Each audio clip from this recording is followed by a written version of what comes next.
అందరికీ నమస్కారం. మన ప్రయత్నం మనం చేద్దాం. ఈ మాట వెనుక ఎంత పెద్ద అర్థముందో కదా. మన భాష, మన సంస్కృతి, మన జ్ఞానం వీటిని కాపాడుకోవడం మనందరి బాధ్యత.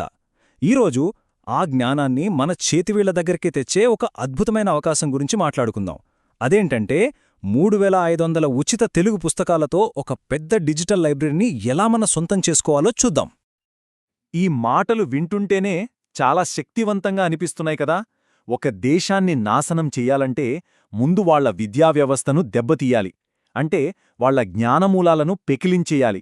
పూర్వం మన దేశాన్ని పాలించిన వాళ్లు సరిగ్గా ఇదే చేశారు. మన గ్రంథాలయాలను టార్గెట్ చేశారు. మన విజ్ఞాన సంపదకు అంతులేని నష్టం కలిగించారు. అయితే ఇప్పుడు సీన్ మారింది.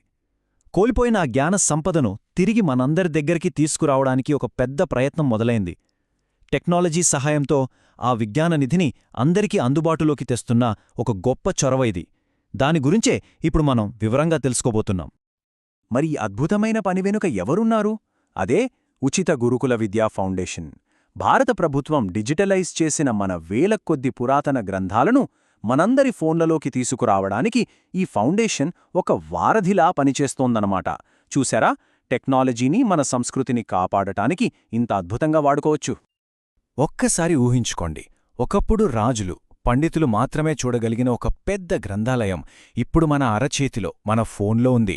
అంటే వేల కొద్ది పుస్తకాలు కేవలం ఒకే ఒక్క క్లిక్ దూరంలో ఉన్నాయన్నమాట. దీన్నే కదా నిజమైన సాంకేతిక విప్లవం అనాలి. జ్ఞానం అందరి సొంతం కావడమంటే ఇదే. సరే, ఈ లైబ్రరీ ఎంత పెద్దది, ఇందులో ఏమేం పుస్తకాలున్నాయి, ఆ వివరాలిప్పుడు చూసేద్దాం. ఇది ఏదో కొన్ని పుస్తకాల కలెక్షన్ కాదండోయ్, అక్షరాల ఒక విజ్ఞాన సాగరం. అవును, మీరు చూస్తున్న నెంబర్ కరెక్టే. 3500కు పైగా అన్నీ ఉచిత తెలుగు పుస్తకాలు, ఒక్క రూపాయి కూడా ఖర్చు లేకుండా.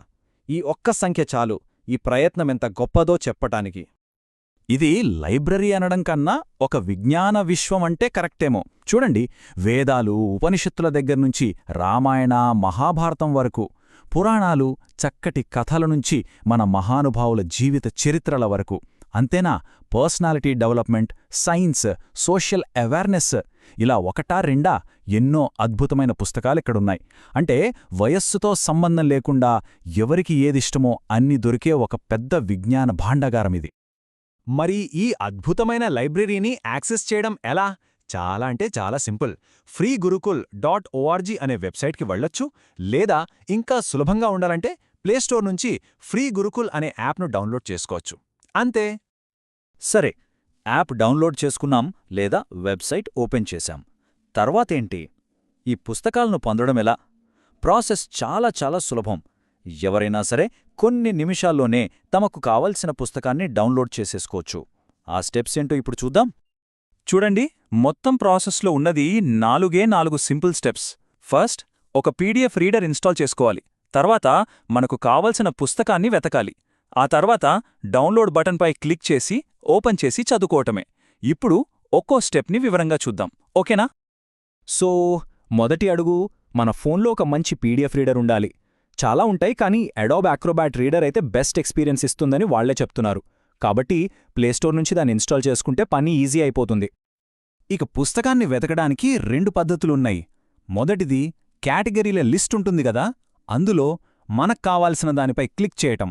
లేదా రెండో పద్ధతి, సర్చ్ బార్ ఉపయోగించి తెలుగులో గానీ ఇంగ్లీష్లో గానీ టైప్ చేయటం. ఇక్కడ ఒక చిన్న విషయం గుర్తుంచుకోవాలి. ఇంగ్లీష్లో టైప్ చేస్తే మాత్రం పదాల మధ్య గ్యాప్ ఇవ్వకుండా ఒకే పదంగా టైప్ చేయాలి. ఉదాహరణకు సంపూర్ణ రామాయణం అని అన్నమాట. మనకు కావాల్సిన పుస్తకం కనిపించగానే దాని పక్కనే డౌన్లోడ్ అని చాలా క్లియర్గా ఒక లింక్ ఉంటుంది. ఇంకేముంది, దానిపై ఒక్క క్లిక్ చేస్తే చాలు. డౌన్లోడ్ క్లిక్ చేయగానే ఇలా ఒక చిన్న పాపప్ రావచ్చు. వెబ్ పేజీని ఓపెన్ చేయమంటారా అని మన పర్మిషన్ అడుగుతుంది. దీని గురించి కంగారు పడాల్సిన పనిలేదు. ధైర్యంగా ఓపెన్ మీద క్లిక్ చేయండి. ఆ తరువాత స్టెప్లో మన ఫోన్ అడుగుతోంది ఈ లింక్ను ఏ యాప్తో ఓపెన్ చెయ్యాలి అని. అప్పుడు మనం గూగుల్ క్రోమ్ లాంటి మన వెబ్ బ్రౌజర్ను సెలెక్ట్ చేసుకోవాలి. అంతే, మనకు కావలసిన పుస్తకం మన బ్రౌజర్లో ఇలా ఓపెన్ అయిపోతుంది. మనం కావాలంటే వెంటనే ఆన్లైన్లో చదవటం మొదలుపెట్టొచ్చు. లేదా పైన కనిపించే ఆ డౌన్లోడ్ సింబల్ మీద నొక్కితే ఆ పుస్తకం మన ఫోన్లోకి పర్మనెంట్గా సేవ్ అయిపోతుంది. ఎప్పుడు కావాలంటే అప్పుడు చదువుకోవచ్చు. ఈ విజ్ఞాన సంపదను మనం తెలుసుకోవడం ఒక ఎత్తు అయితే, దాన్ని నలుగురితో పంచుకోవడం అంతకన్నా గొప్ప విషయం. ఎందుకంటే మనం పంపే ఒక చిన్న షేర్ ఒకరి జీవితాన్నే మార్చే శక్తిని కలిగి ఉంటుంది. ఈ మాట ఎంత నిజం కదా! మనిషిలో మార్పు రావటానికి ఒక పుస్తకం చాలు. మనలో చాలామందికి ఇలాంటి అనుభవం ఉండే ఉంటుంది. ఒక్కోసారి ఏదో ఒక పుస్తకం మన ఆలోచన విధానాన్ని, మన జీవితాన్నే మార్చేస్తుంది. అలాంటి ఒక్క పుస్తకం మన ద్వారా వేరొకరికి చేరితే అంతకంటే గొప్ప సేవ ఇంకేముంటుంది? ఒక పుస్తకం మనల్ని ఆలోచింపజేసింది అంటే అది ఖచ్చితంగా ఇంకొకరిని కూడా ఆలోచింపజేయగలదు. జ్ఞానాన్ని పంచుకోవడం అంటే కేవలం సమాచారాన్ని ఇవ్వడం కాదు, ప్రేరణను పంచుకోవడం. మనం చదివి ఆనందించిన విషయాన్ని ఇతరులతో పంచుకున్నప్పుడు దాని విలువ 100 రెట్లు పెరుగుతుంది. ఈ రోజుల్లో వాట్సాప్ ద్వారా ఒక మంచి విషయాన్ని షేర్ చేయడం ఎంతసేపు చెప్పండి? ఈ ఉచిత పుస్తకాల సమాచారాన్ని మన స్నేహితులతో, మన బంధువులతో, మన గ్రూపుల్లో పంచుకుందాం. మన ప్రయత్నం మనం చేద్దాం. ఆ ఒక్క షేర్ ఎవరి జీవితంలో వెలుగు నింపుతుందో, ఎవరికి దారి చూపుతుందో మనకు తెలీదు కదా. కాబట్టి ఒక్క క్షణం ఆలోచిద్దాం.